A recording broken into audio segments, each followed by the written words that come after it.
ഈ ഒരു ആർത്രൈറ്റിസ് എന്ന് പറയുന്നത് തന്നെ ലോങ് ലൈഫിൽ വരുന്നതാണ് അല്ലേ, കുറച്ച് നാൾ നീണ്ടു നിൽക്കുന്നത് തന്നെയാണ്. അപ്പോൾ ഈ ഒരു തുടക്കത്തിൽ തന്നെ നമ്മൾ ആയുർവേദത്തിലോട്ട് പോവുകയാണെന്നുണ്ടെങ്കിൽ പെട്ടെന്ന് മാറാനുള്ള സാധ്യതയുണ്ട്. പക്ഷെ പഴകി പോയി കഴിഞ്ഞാലാണ് എനിക്ക് തോന്നി ഈ ഒരു ഡ്യൂറേഷൻ കൂടുന്നത് അല്ലേ. അപ്പോൾ ഈ പഴകി പോയതിനെ എങ്ങനെയായിരിക്കും ഒരു ചികിത്സാ രീതി എങ്ങനെയായിരിക്കും കണ്ടുവരുന്നത്? അതിൽ പ്രധാനമായിട്ട് ചികിത്സ ഈ ആർത്രൈറ്റിസിനെ സംബന്ധിച്ച്, പ്രത്യേകിച്ച് ഓസ്റ്റിയോ ആർത്രൈറ്റിസിനെ സംബന്ധിച്ച് 2 ഘട്ടമായിട്ട് നൽകണം.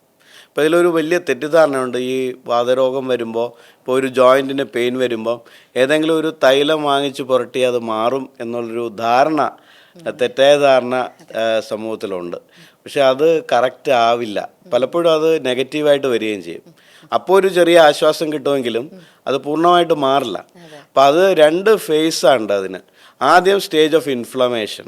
അവിടെ ആ ഒരു നീർക്കെട്ടിനെ നമ്മൾ ചികിത്സിക്കണം. ആ നീര് മാറിയതിന് ശേഷം മാത്രമേ രണ്ടാമത്തെ ഘട്ടത്തിലേക്ക് പോകാൻ പാടുള്ളൂ. രണ്ടാമത്തെ ഘട്ടമാണ് ഇതിൽ വരുന്ന തേയ്മാനം, ഇതിൽ വരുന്ന ഡീജനറേഷൻ എന്ന് പറയും. ഈ ടിഷ്യൂസ്, കോശങ്ങളൊക്കെ അപചയം സംഭവിച്ച് വരുന്ന ഡീജനറേറ്റീവ് ചേഞ്ചസ്.